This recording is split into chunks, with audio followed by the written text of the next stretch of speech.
바로 본론에 들어가죠. 로마서 12장 1절에 형제들아 내가 하나님의 모든 자비하심으로 너희를 구원하노니 너희 몸을 하나님이 기뻐하시는 거룩한 산제사로 드리라. 이는 너희 드릴 영적 예배니라. 영적 예배. 그리고 2절에 너희는 이 세대를 본받지 말고, 이 세대라 영어로는 제너레이션으로 되어 있는데 원래는 이제 세상입니다. The world. 세상을 본받지 말고, 그러니까 이 세대를 본받지 말고. 로마서 성경은 1장부터 16장까지 있는데 크게 둘로 나누어져 있습니다. 1장부터 8장을, 원래 정확하게는 7장을 교리서신이라 그러고 8장부터 16장까지를 실천편이라 그러거든요. 그러니까 전반부라 그러는데 1장부터 7장까지는, 8장까지는 전반부는 교리, 그리고 정확하게는 9장부터 16장까지는 내가 기독교인으로서 어떻게 살아야 하는가, 이 부분을 논한 것이 로마서 후반부입니다.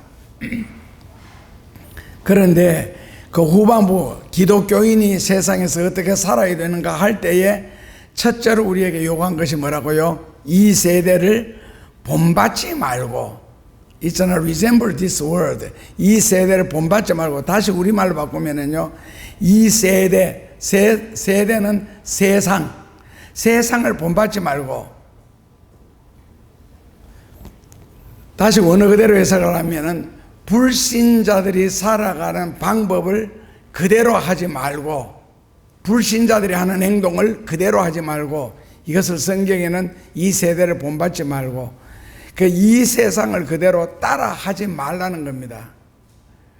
왜 세상을, 즉 불신자들이 살아가는 모습을 흉내내지 마라, 따라가지 마라, 닮지 마라, 무시하라, 죽여라, 이렇게 성경은 우리에게 요구하는데, 이제 우리 입장에서는 그러면 도대체 세상을 어떻게 살라고 라고 반문을 할 수 있는데, 내가 세상을, 그러니까 예를 들어서 장사를 하게 되면은 거짓말을 안 할 수가 없잖아요. 근데 기독교인의 삶의 규칙인 탈무드에 보면은 장사할 때 하는 거짓말은 거짓말이 아니다 그래서요. 그렇다면은 불신자들이 하는 살다 보면 뭐 뒤섞이는 게 굉장히 많은데, 신자든 불신자든 먹고 사는 거랑 똑같은데 저들의 흉내를 내지 마라 하는데, 그럼 우리는 어떻게 살라는 말입니까? 라고 반문을 한다면은, 하나님의 질문은 세상에서 사람들이 하는 행동을 본받지 말라고 하는 것은 세상의 주인이 누구냐를 먼저 질문하는 우리에게, 이 세상의 주인이 누구냐라고 묻습니다. 그래서 세상이 가는 대로 따라가지 말라는데, 여러분들이 생각할 때는 세상의 주인은 누구라고 생각하십니까? 이 세상 주인 누구예요? 예, 마귀죠.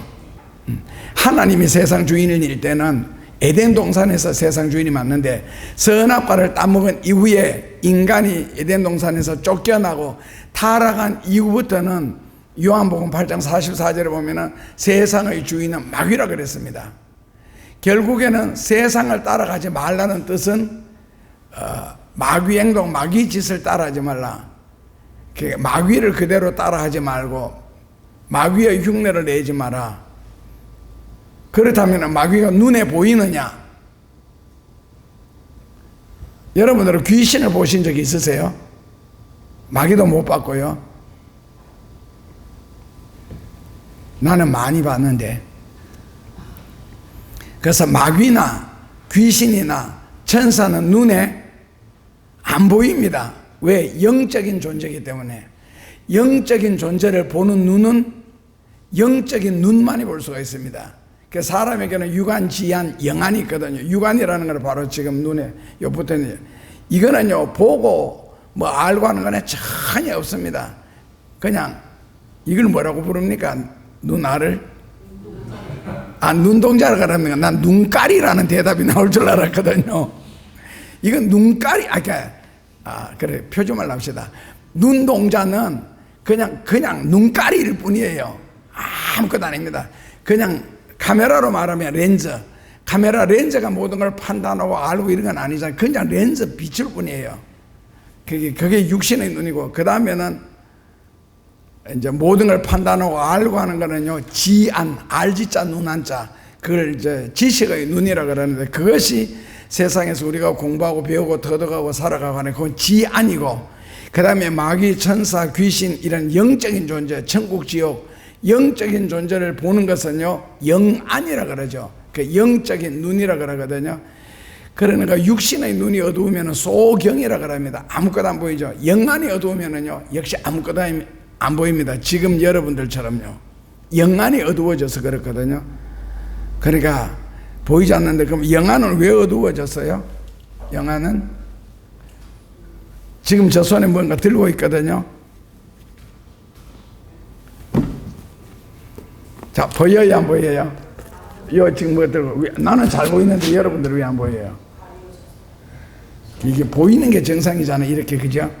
이렇게 치우니까 보이는데, 이것을 뭐라고 해놨느냐면 이사야서 59장 1절에 하나님의 눈이 어두워 너를 보지 못하심도 아니고, 나의 눈이 어두워 하나님을 보지 못하심도 아니라, 눈은 서로가 다 떠가 있는데 너와 나 사이에, 하나님과 여러분들 사이에 뭐라고 해요? 죄가 담이 되어 가리워졌느니라.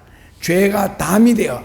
그러니까 여러분들 지금 뜨고 보는 눈과 하나님 편에서 볼 때는 죄가 이게 담이 되었다는 거예요. 그러면 담은 무너지면은요, 천사나 마귀나 귀신이 저절로 나타나요. 막 보고 싶고, 사모해서 기도해서 나타나요. 봐요. 사모해서 천사가 보여지고 귀신이나 마귀가 보여요. 저절로 보여요. 네? 아니, 질문 간단하잖아요. 저절로 보여요? 사모해서 기도해서 보여요? 예, 당연히 저절로 보이죠.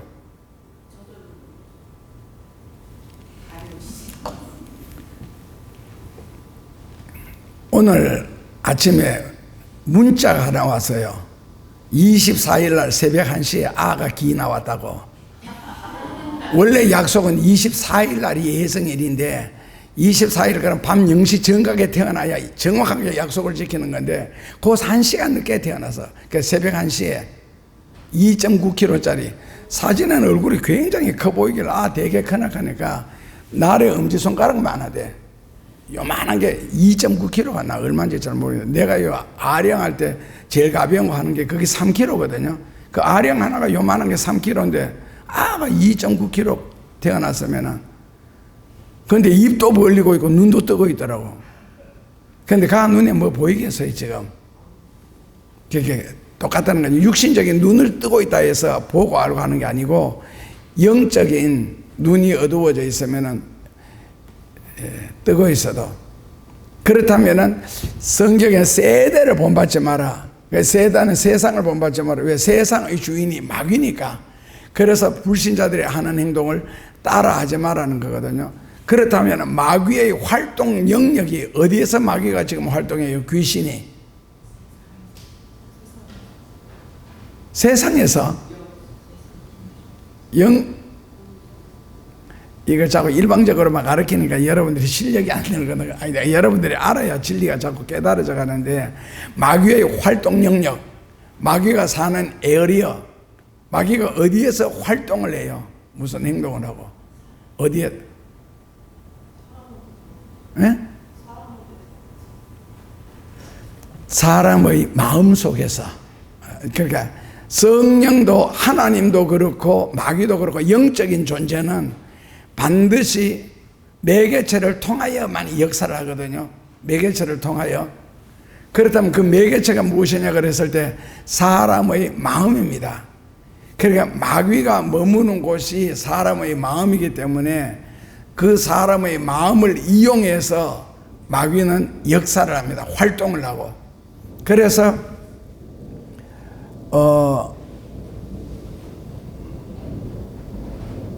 그 2절에 오직 마음을 새롭게 함으로 그러죠. 그 로마서 12장 2절에 오직 마음을 새롭게 함으로 변화를 받아 하나님이 선하시고 기뻐하신 뜻이 무엇인지 분별하도록 하라. 그 마음이 변화를 받아서,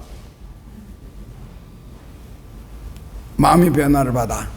그러니까 마음속에 귀신이 들어가서 마귀가 들어가서 그 마음속에 귀신이 들어오면 사람이 어떻게 되겠어요? 마귀는 우리가 들어가는 거 잘 못 봤고 귀신 들어가는 걸 많이 보는데 우리 마음속에 귀신이 들어오면은 그 사람이 어떤 행동을 할 것 같아요? 귀신 들어온 거는 보셨잖아요. 지난번에 우리가 요즘에는 귀신 들린 사람 교회 오지도 않네. 그때 개봉동에 있을 때 멀리 중국에서 한 사람 왔을 때 그리고 저기 방화동에 있을 때도 학생 속에 귀신이 들어갔을 때 그 주먹으로 벽 때려가 그 벽 부서지는 거예요. 이 인테리어 하는 거. 그렇게 힘이 세지거든요. 귀신이 들어가면은 귀신의 능력, 마귀의 능력이 어느 정도냐면은 우리가 계시록에 보면은 하나님은 777이라 그랬죠.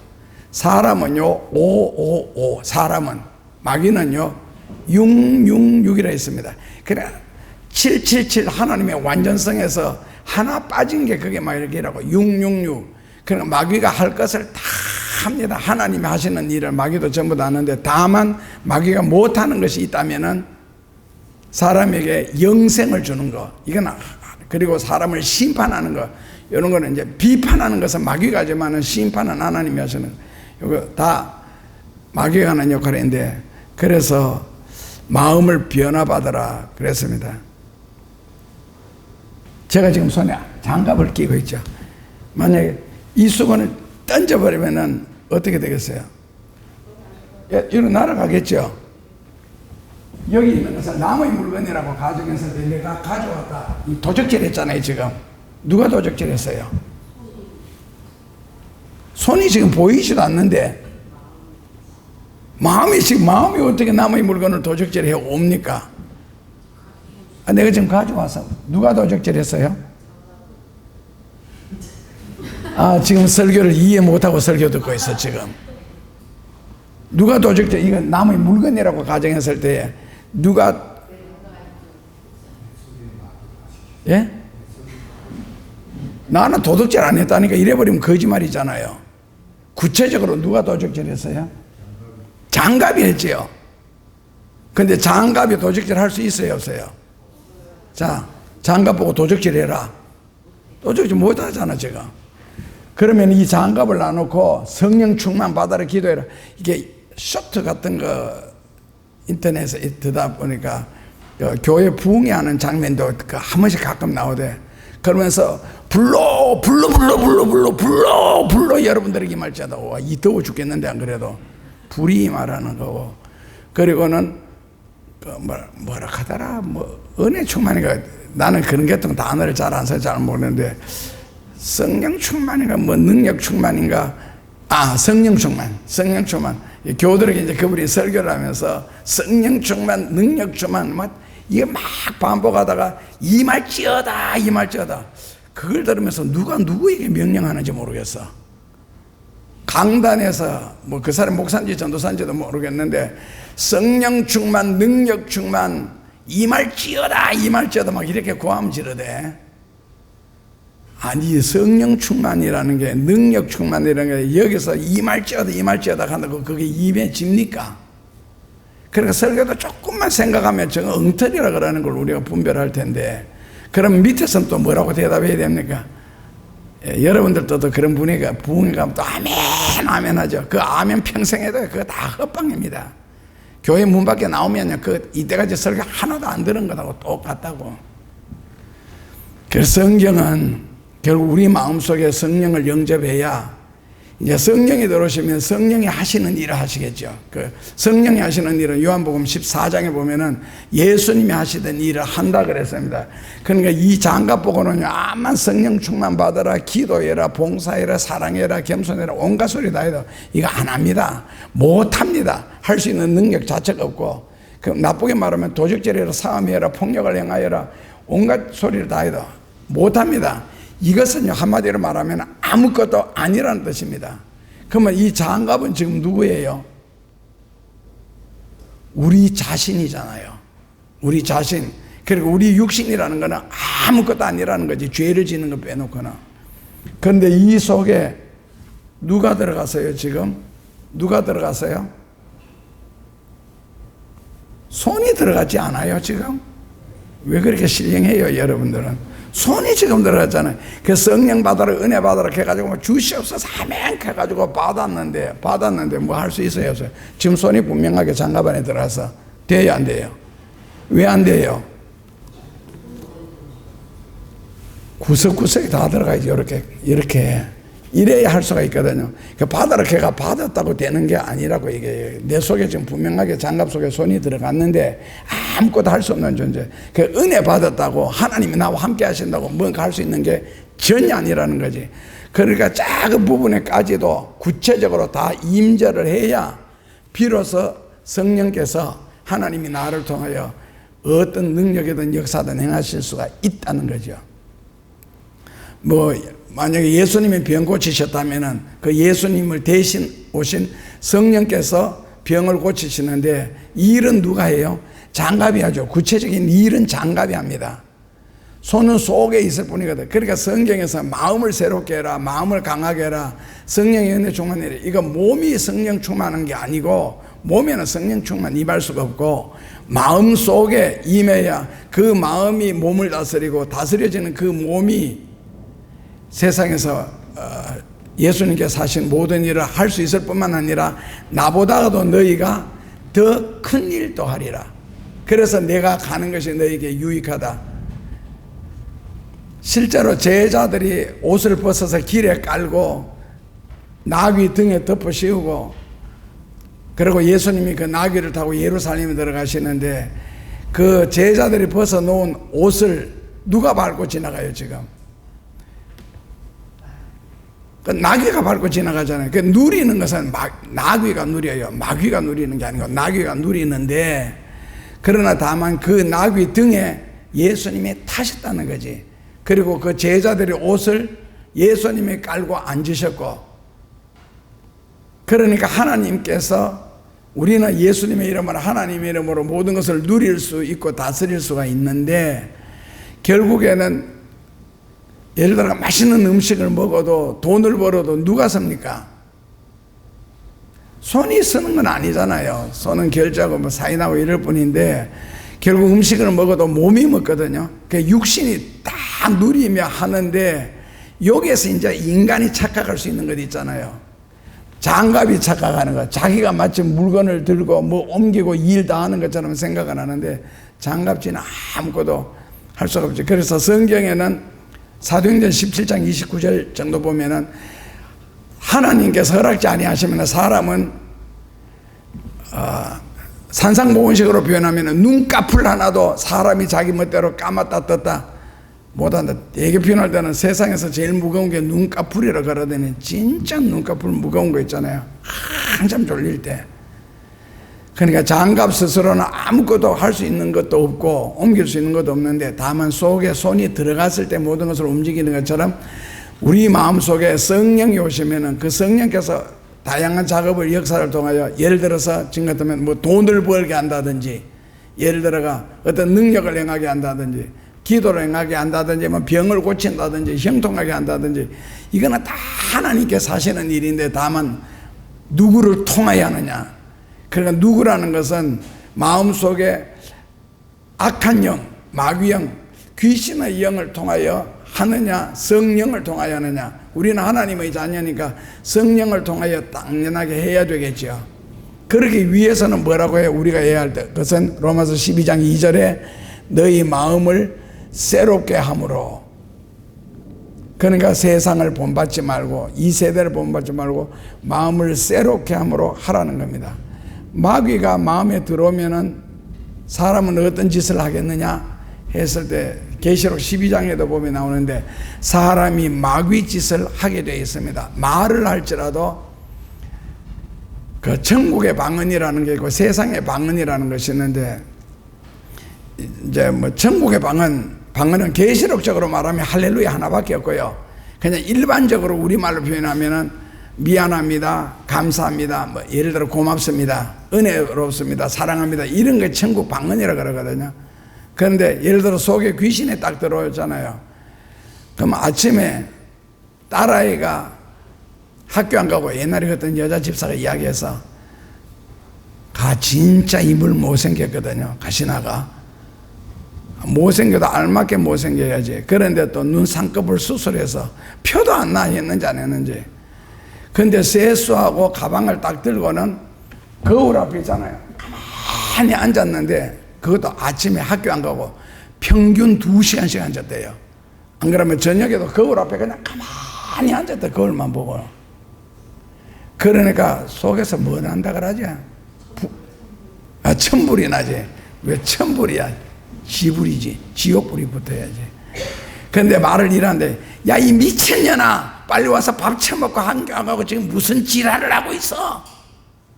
딸아이한테. 말이 되게 은혜스럽죠.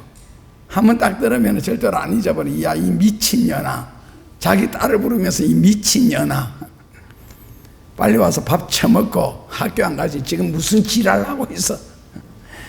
여러분들도 그런 소리 들으면서 자랐습니까? 유다에게 마귀가 딱 들어가니까 성에 대한 도전을 하잖아요. 진리에 대한 도전을 하고. 그러니까 제일 먼저 하는 생각이 예수님을 팔 생각을 하더라. 예수님을 배신할 생각을 하더라. 진리를 배신할 생각을 하더라. 귀신이 들어가니까. 그래, 진리를 무시하고 말씀을 불순종하는 것은 성령의 역사는 아니잖아요. 그게 마귀가 들어갔을 때 가능하거든. 인간의 본성도 아니고 인간의 본능도 아니고 악마의 마음이죠.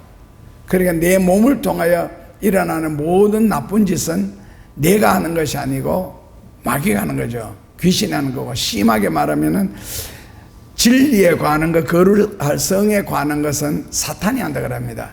그러니까 귀신이 하는 것은 사람의 몸을 주로 지배해서 막 거품을 흘리게 하고 눈을 돌아가게 하고 막 고함을 지르고 괴성을 지르고 막 파괴시키고 하는 것은 귀신이 사람 속에 들어갔을 때 우리가 옛날에 보듯이 하는 거고, 마귀가 우리 속에 들어갔을 때는요, 정신적인 질병이라 그래야 되나 고통이라 그래야 되나, 따지면은 정신적인 거, 언어적인 거, 이런 거는 마귀가 하는 거고, 그리고 사탄이 하는 것은요, 진리에 관한 거, 하나님에 관한 거, 복음에 관한 것을 회방하거나 도전하거나 하는 것은 전부 다 사탄의 짓입니다. 그러니까 사람들 보고 네 속에 사탄 들어가서 말씀을 불순종한다 이래버리면 기분이 되게 나쁘거든요. 그래서 사탄까지는 안 가고 마귀가 들어가서 그렇다라는 말도 못하죠. 뭐 기분 나쁘니까. 실제로 마귀가 하는 짓이 마귀는 맞는데, 공부 못하는 사람한테 네 공부 못한다 그러면 기분 되게 나빠지는, 실제로 공부 못하거든. 그것하고 영적인 것은 똑같습니다. 그러니까 마귀가 내 마음을 지배하게 되면은 말씀을 순종할 수 있는 능력을 잃어버리는 거예요. 그 악령의 지배 속에서. 그래서 마음의 종류에는 두 가지가 있다 그러거든요. 선한 마음이 있고 반대로 악한 마음이 있고. 악한 마음 속에는 이제 여러 가지가 있겠지만 못된 마음, 지독한 마음, 인색한 마음, 이런 식으로 이제 쭉 나오겠죠. 그러니까 사람이 못되게 살거나 악하게 살거나 지독하게 살거나 인색하게 사는 거, 이거는 정상적인 마음은 아닙니다. 하나님이 우리에게 주시는. 예를 들어서 술에 잔뜩 취한 사람이 운전대를 잡았다. 그러면 도로에 운전하다 보면 확실히 졸음 운전하는 사람 표가 나죠. 똑바로 안 가고 휘청휘청 되면서 운전하는 경우도 있고, 저도 집회에 가서 집에 올 때는 졸음운전을 몇 번 했는지도 모릅니다. 졸았으니까. 그런데 제가 제일 피곤한 시간이 요 주일 오후 예배까지 딱 드리고 집에 가잖아요. 그러면 저녁 먹기 전에 그 시간이 되게 순간적으로 잠이 확 들어버려요. 10분이고 20분이고 자고 나면 몸이 굉장히 가벼워지는데, 한 주간 동안 부흥회를 하루에 3번씩 시간씩으로 따지면은 대략 나 같은 경우에는 한 10시간에서 13시간 정도 강의를 하는 것 같아요. 그렇게 설교를 월, 화, 수, 목, 금요일까지 하고 이제 토요일 새벽에 집으로 돌아오는데, 그때 골이 되게 피곤하거든요.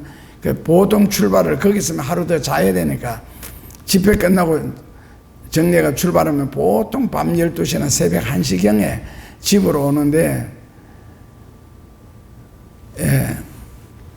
한 번은 오다가 내가 운전하는지 안 하는지도 나는 몰라서요. 어쨌든 잠이 들었는데 꿈을 꾸었어요. 꿈을 꾸면서 막 이 꿈 저 꿈 꾸었는데 그때 마음속으로 이상하다. 지금쯤은 내가 집회를 마치고 운전을 하고 집으로 가고 있을 텐데 라는 생각이 들어 정신을 확 차리고 보니까 차가 달리고 있어요. 보니까 속도계가 120km. 그러니까 정상적으로는 안 가겠죠. 뒤에서 누가. 그런 게 참 많았습니다. 한두 번도 아니고 한두 주도 아니고 1, 2년도 아니고. 어떨 때는 그 고속도로를 막 달리다 보면 밑에 강이 흐르는데 그 절벽이 있잖아요. 옆에. 그러니까 갓길을 택이죠. 그쪽으로도 막 달리고 있는 거 있잖아요. 120, 30km 밟으면서. 안 떨어졌는 게. 그러니까 지금까지 살아가지. 참 그거 보면 죽을 고비를 많이 넘겼는데, 그래서 운전을 하다 보면 앞에서 차가 이게 비틀비틀 하는 사람은요, 그는 음주운전하고 졸음운전하고는 차 뒤에 보면 표가 나요. 음주운전하는 사람하고 졸음운전하는 사람하고는. 근데 차가 지가 비틀거리면서 가고 싶은 게 아니고 운전을 지금 그렇게 하고 있다고. 술 취한 사람이 사고 내는 거 차가 사고 냅니까? 사람이 사고를 내지. 차는요 아무것도 아니에요. 주인 시키는 대로 할 뿐이에요. 운전대 잡은 사람 원하는 대로 차가 갈 뿐이에요. 결국에는 사람이 운전을 잘못하면 자동차 사고가 나기도 하고, 더 심하게 하면은 상대편이나 자기가 죽기도 하고. 이제는 음주운전이 3 스트라이크 아웃제가 아니더만요. 딱 한 번만 운전해서 걸리면은 그 자체로 이제 뭐 면허증, 한국에서는 영원이 아니고 그 사람 살아생전에는 면허증 다시 발급한대요. 딱 한 번만 걸려도. 지금까지는 3번 걸려도, 3번뿐만 아니고 뭐 많이 걸린 사람은 10몇 번씩 걸리는 사람도 있더만요. 그래서 이제는 그거 없애서요. 지금 정부에 들어와서 한 번만 걸려도. 그러니까 아무리 좋은 차라도 운전하는 사람이 성질이 급하면은요, 뭐 보복 운전이라 하든가 그러는 경우 희한한 사고도 많더라고요. 어떤 가다가 뭐 차 앞을 가로막고 막 삿대질하고 욕하고 막 하는데 왜 그러냐니까 운전하는 자기를 쳐다봤다고 차에서 내려가지고 기분 나쁘다 그러면서 뭐 그 야구방망이 휘두르고 이러더라고. 그래서 이웃도 참 잘 만나야 되겠다. 왜 그 사람이 쳐다봤는데 기분 나빠가지고. 그저께도 거리에서 주먹 다짐을 하고 그 고등학생은 코뼈가 부러져가지고 병원 입원하고. 왜 그러냐니까 이 사람이 자기 아내를 이제 머리카락을 휘어잡고 막 두들겨 팼거든요. 근데 지나가는 고등학생이 그걸 봤다고. 왜 보느냐, 그걸 가를 붙잡고 때려가 코뼈가 무너지고. 성질 진짜 더럽지. 그런 걸 보면은 그 폭행이라는 건 꼭 주먹으로만 하는 게 폭행이 아니잖아요. 말 폭행이라는 게, 언어 폭행이 요즘에는 더 심하잖아요. 그러니까 그렇다면 그런 사람들 왜 그렇게 했어요? 화가 항상 여기까지 차 있거든. 그러니까 누가 날 쳐다만 봐도 가서 두드려 패고 싶고, 어떤 사람 길에 지나가다가 깡통 했는데 이게 발로 툭 찼거든. 그런데 포장마차에서 이 술을 마시고 있는 사람 그 등이가 뒤통수를 맞춰서 이 깡통이, 결론은 어떻게 되겠어요? 그 포장마차에 있는 그 칼을 가지고 그 사람 바로 찔러 죽여버렸어. 그 자리에서 보니까 깡통으로 발로 차. 그 사람도 또 재수 되게 없지. 그냥 지나가지 깡통은 또 발로 왜 차나? 깡통은 나 왜 차나? 이 사람도 뭐 기분 나쁜 게 있었든지 안 그러면 호기심에 찼든지 어쨌든 칼에 찔려 죽었습니다. 그 깡통을 찼다고 가가지고 그냥 죽여버려. 그래서 지금 성질이 왜 이래 사람들이 급해졌고 악해졌느냐 했을 때 계시록적인 12장의 대답은 간단합니다. 마귀가 하늘에서 있을 곳이 없어 너희에게 내려갔느니라. 그러니까 말세가 될수록 사람들이 악해지고 급해지고 앞뒤로 생각하고 함부로 행동하는 것이 그만큼 마귀가 우리 속에 들어와 있기 때문에 그렇습니다. 그래서 성경은 뭐라고요? 변화를 받아야 된다. 그러니까 못된 마음, 악한 마음, 급한 마음, 술 취하는 거 이런 걸 전부 다 바꾸어서 이 세대를 본받지 말고 마음을 바꾸어서, 아무리 좋은 자동차라도 수명을 다하면 폐차를 한다 그러거든요. 근데 사람은 폐차가 없잖아요. 육신이 늙으면은 폐차하는데 그건 이제 무덤에 갇히는 건데, 실제로 하나님의 자녀가 이 세상에 사는 것은 세상에서 살기 위해서 사는 것이 아니고 죽음 이후에 살기 위해서 지금 잘 살아야 됩니다. 이거는요, 세상의 시간이라는 게 참 빨리 가더라고. 나는 지금도 내가 나이가 먹었다는 게 이해가 안 되고, 오늘 새벽 한 2, 3시경에 우연하게 텔레비전을 들었더니 뭐 우리나라에서 제일 크다 하는 그 목사님이 설교하는데, 그건 완전히 대머리거든요. 그 요래 딱 해서 이렇게 하였습니다. 그래서 하나님께서 그래 저 일부러 지금 저러나, 안 그러면 이거 원고 읽기 위해서 그러나 싶어서 끝까지 봤거든. 근데 결국에는 끝까지 이렇게 되기를 여러분들에게 예수 이름으로 축원합니다 하고 끝나더라고. 요렇게 해가지고, 그러니까 목소리도 떨리고 고개를 하나 똑바로 들 힘이 없고, 그리고 아침겸에 또 막 TV 돌리다가 보니까 또 어떤 청계천 목사님이 나오셔가지고 또 설교를 하는데 목소리가 부들부들 떨리고 이미 단어 연결이 앞으로 잘 안 돼. 그래서 그분들은 전부 다 80이 넘은 분들이거든요. 저게 80살이 되면은 적어도 내가 아무리 건강해도 은퇴를 해야 되겠다. 벌써 목소리가 떨리고 문장이 앞뒤로 연결 안 되는 걸 하는데 싶어서, 그렇다면 차라리 책상에서 만들어내는 설교를 할지라도 맡기는 게 어떻겠나 싶은 생각이 들어요. 그리고 나한테 가만히 돌아보니까 내가 이 빠진 80살이라 지금. 내가 나는 지금도 마음은 고등학교 시절이 있잖아요. 그게 제일 강력하게 남아있고, 그리고 그때 운동하고 그때 산에 기도하고 그때 공부하던 그 시절이 항상 마음은 그런데, 확실히 육신이 77살을 넘어가니까 탁구 쳐보니까 달라요. 옛날에 4개씩 6개씩 접어주던 사람한테 어제는 다이다이로 막 쳐가지고도 졌어요. 3대1로. 그래서 몸이 그만큼 반응을 못하는 거거든. 순발력이 떨어지고. 그래서 이걸 지난번에 되게 세게 결심을 내가 안 치기로 했는데, 지금 우리 저 작은 농 하나에 그는 탁구 개통의 물건만 한 농이 가득하거든. 저거 아까워서 못 그만두겠는 거 있잖아요. 그렇다고 뭐 그 미국에서 17, 8만 원짜리 반바지 나라가 사왔는 거, 그거 누구 다 줄 수도 없고 위에도 그러고, 또 누구를 하면 줘봤더니 걸레처럼 입더라고. 줬는데 하기가 걸레처럼 입던지 그건 상관이 없는데, 그래서 그 미국에서 그렇게 비싸게 주고 사온 돈을 남주기에는 또 너무 아까운 거 있잖아요. 옷을 제대로 가치를 못하니까. 그래서 이럴 수도 없고 저럴 수도 없는 게 이 빠진 80살의 갈등이 지금 고민이. 그런데 하나님이 주신 깨달은 진리 있잖아요. 이 나이가 진리를 깨닫는 부분이 있던데, 이것을 그냥 묻어놓기에는 또 너무 아깝고,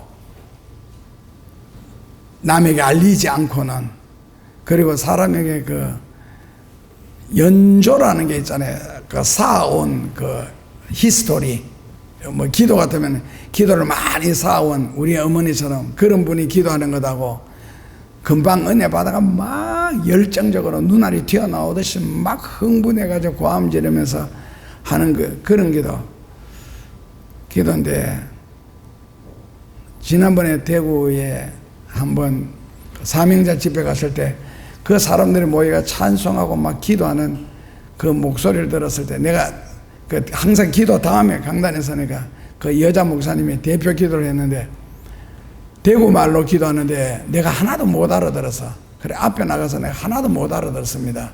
무슨 말을 그렇게 기도해야 하나님이 들으시는지 하면서 하는데, 마이크에 대고 얼마나 열정적으로 고함을 지르면서 기도하는데 단어를 못 알아듣겠어. 첫째 너무 울리기도 했고, 그 다음에 말이 너무 빠르기도 했고. 그런데 시간이 지난 지금 무슨 내용을 하는지는 나라와 민족을 위해서 하는 집회였으니까. 근데 지금 보니까 그 기도한 대로 한 개도 이루어지지 않았어. 그리고 간절히 기도하는 거는 좋은데 너무 인간적이고 혈기가 너무 가득하다 기도 안 해. 그대로 안 될 겁니다.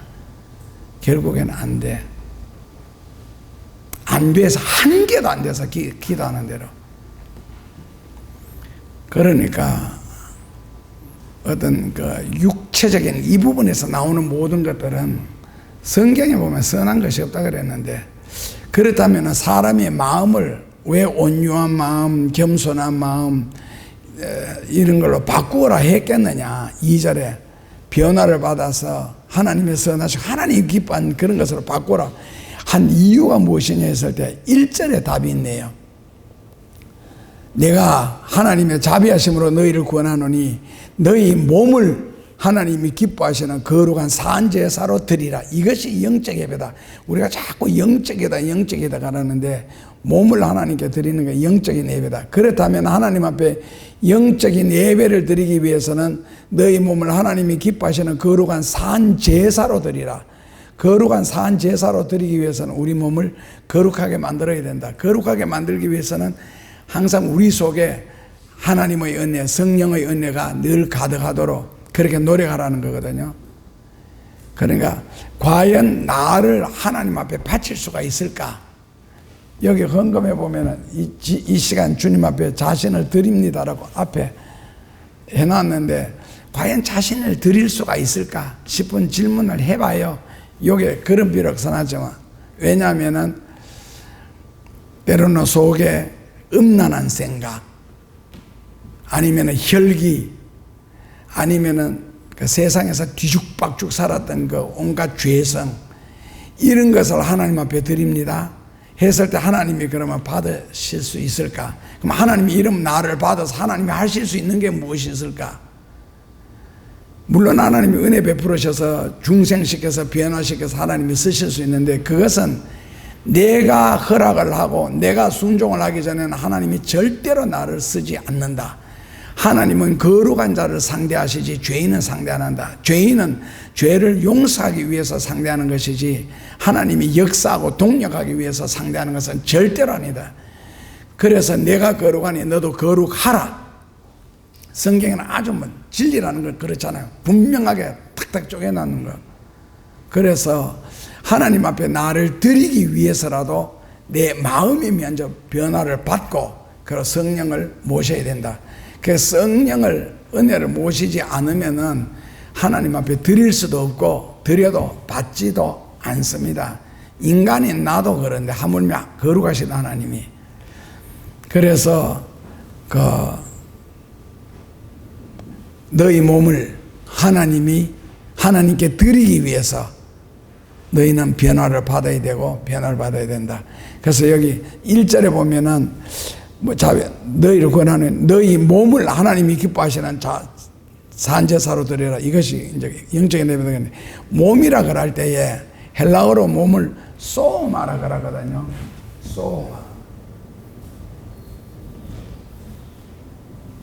소마 그라는 말은 이제 해석을 하면 인간이라는 뜻입니다. 인간이라는 말 뜻은요 한자로 바꾸면 전인 전체가 사람이라야 된다. 전인이 무엇이냐? 그러면은 사람 속에 들어있는 욕망이 있잖아요. 어떤 소원, 어떤 생각, 의식구조, 사고방식 그게 바로 전인이에요. 그런 나의 소원, 소망, 사고방식, 의식구조까지도 하나님 앞에 다 드려야 된다. 그것을 너희 몸을 하나님이 기뻐하시는 거룩한 산제사로 드려야 몸이라는 단어 뜻입니다. 그러니까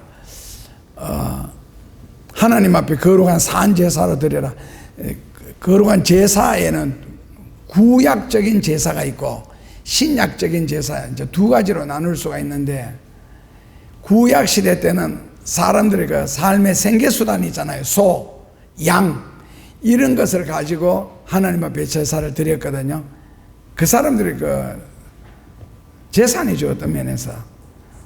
근데 신약에서는요 소마 너 자신을 가지고 하나님 앞에 제사를 드리라는 거예요. 너희들의 마음, 정신, 의지, 소유, 능력 이 모두 다 하나님 앞에 드려라 라는 뜻입니다. 그리고 우리 몸을 하나님께 산제사로 드림에 있어서 두 가지를 꼭 생각해야 된다. 몸을 하나님 앞에 산제사로 거룩한 예배로 드리기 위해서 두 가지 고민해야 되는 것. 첫째로는요 성경이 우리에게 요구하는 것은 너희 몸을 더럽히지 마라. 너희 몸을 더럽히지 않도록 조심해라. 둘째로 다른 하나는요 너희 몸을 학대하지 마라. 그러니까 너무 굶고 이렇게 하는 것은 바람직한 신앙이 아닙니다.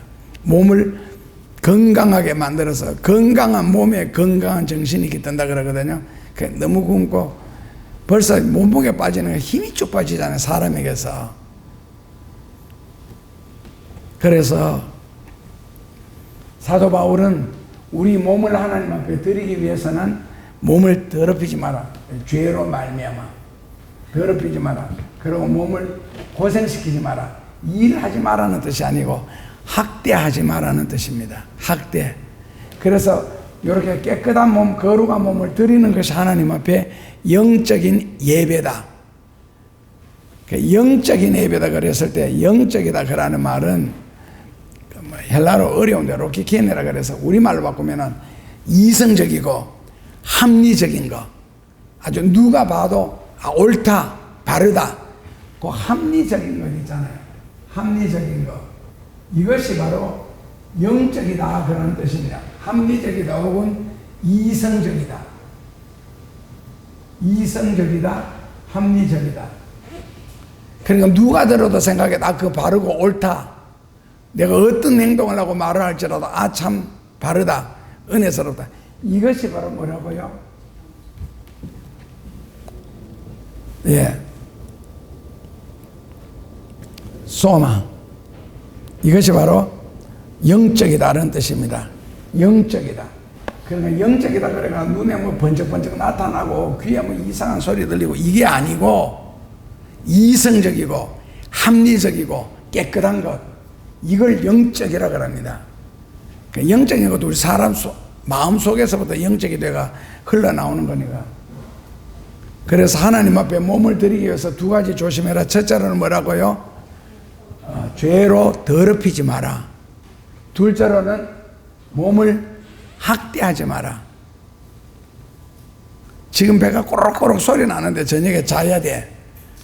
그러면은 뭐 12시라도 새벽 1시라도 일어나서 먹어야 돼요. 끝까지 참고 자야 돼요. 먹으면은 몸이 붓는다, 살찐다. 그래서 굶는다. 그때는 먹어야 돼요. 끝까지 밤을 굶어야 돼요. 먹으면은 살찌고, 굶으면은 살 빼지고. 살을 왜 그렇게 빼려고 예를 써요? 너도 마찬가지고 나도. 살을 왜 그렇게 빼려고 그래요? 누구한테 잘 비하려고? 제가 몸무게가 54.5kg, 그때는 의식 40일 금식기도 한 후에 54.5kg였고, 그 다음에 군대에 입대할 때가 제가 56kg에 입대를 했거든요. 40일 훈련 딱 받고 나니까, 6주를 받고 나니까 몸무게가 65kg가 되더라고요. 대전 통신학교 가서 도착하자마자 바로 몸무게를 다는데 65kg, 그래서 10kg가 훈련하는 동안에 저는 살이 쪘어요. 군대가 저는 좋더라고. 그런데 그 다음에 66kg, 67kg, 68kg 올라갈 때마다 기분이 굉장히 좋았어요. 그만큼 힘이 더 나고 힘이 더 붙는 것 같고. 그러다가 72kg 기분 좋았어요. 73 좋아. 74.95 딱 되니까 힘은 나고 운동을 해보니까 좋은데 몸이 불편하기 시작하는 거 있잖아. 74 넘으니까. 그래도 지금도 뭐 기분이 되게 좋아. 그러니까 여기서 더 빠지면 이제 허리가 휘어질 것 같은데. 그러니까 그냥 생긴 대로 사세요. 살 많이 찐 사람들, 살이 찌다가 나중에는 어디에 찔 것 같아요? 진짜 많이 먹고 살찐 사람은요, 젖이 있잖아요. 남자인데 여기가 축 늘어지더라고. 근데 이건 아무것도 아니에요. 엉덩이 뒤에 있잖아요. 엉덩이가 이렇게 있으면 다리가 이렇게 있잖아요. 살이 여기서 이렇게 찌더라고. 여기 그 다리가 4개, 남자니까 5개. 와, 깜짝 놀랐어. 일본 스모 선수 보니까 이 다리 뒤에 다리가 이렇게 쭉 고드름처럼 있잖아. 고드름 말고 큰 바위 같은 게 여기가 엄청나게 굵은 게 살이 이렇게 찌더라고. 배가 밑으로 늘어지는 거 이거는 말할 필요도 없고, 앞에 배. 그러니까 옛날에 그 중국에 북경에 가면 연못 하나 있잖아. 인위적으로 만든 서신가? 그 여자가 되게 좋아하는 남자가 하나 있거든. 장군인데 그 장군이 배가 얼마나 많이 나왔는지 말을 타잖아요. 그 말 앞에 이거 배를 올리는 의자를 하나 더 만들었대요. 엉덩이는 말등에 있고 말 앞에 배를 올리기 위한 의자. 그래도 그런 사람들도 장군으로서 다 살았어요. 살이 그렇게 쪄도 일본 스모 선수들 자기 혼자 화장실에도 못 가잖아요. 그런 데서 살고 있어.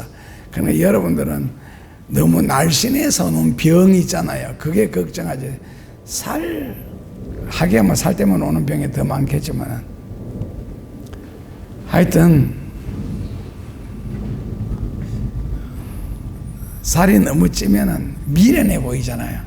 나는 그러면은 저거는 개인 관리 실패다. 자기 관리 실패다. 자기 몸 하나 관리해가 실패하는 사람이 세상에서 뭐 가지고 과연 성공할 수 있겠나. 그래서 사회적으로 살을 되게 많이 찐 사람이 나 성공하는 거 본 적이 없고, 그리고 그룹 총수들 있잖아요. 삼성의 이 누구 있잖아요. 그리고 한화의 뭐 그런 분들 다 보면은 그렇게 살쪄가지고 배 티 나온 사람 나 못 봐서. 다 자기. 그리고 일본에서도 옛날에는 그 10대 그룹 회장들 사진들 보면은요, 배는 다 홀쭉홀쭉해. 몸이 그냥 아담 사이즈. 그렇지. 그러니까 이 먹는 것 하나 조절 못하고 자기 관리 못하는데 뭐를 성공하겠다는 거예요. 이거는 내가 내 입에 얼마든지 관리를 할 수 있는 건데, 세상이라는 곳이 얼마나 치열한 곳인데요. 이건 아무것도 아니죠. 자기와의 싸움이라는 거는. 그래서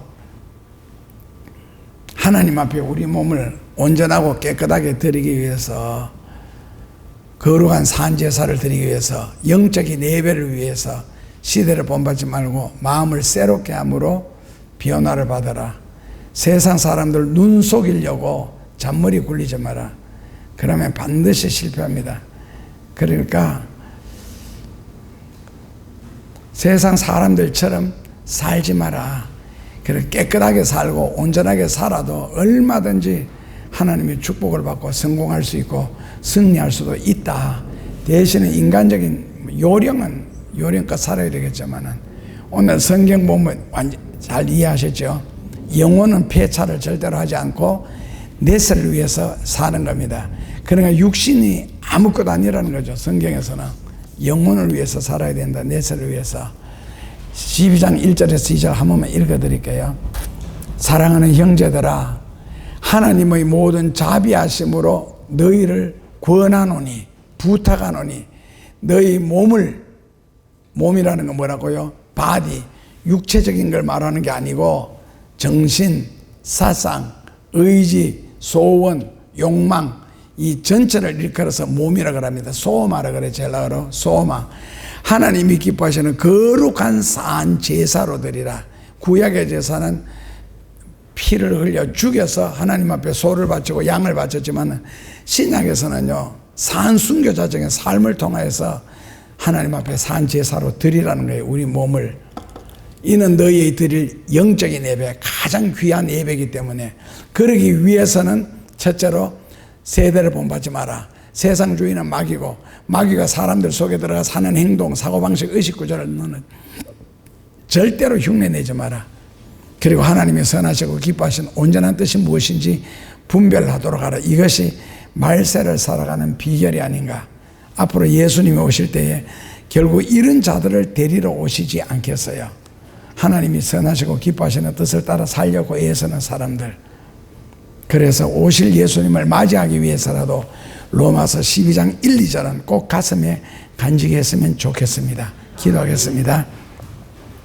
예수님, 이 말씀 가슴 속에 잘 담고 나에게 선을 행할 수 있는 능력 자체가 없는 것이 아니라 그런 기운이 없음을 고백하고 어떻게 하든지 우리 몸으로 하나님이 기뻐하시는 제물로 드릴 수 있도록 살게 하여 주옵소서. 예수님 이름으로 기도합나이다.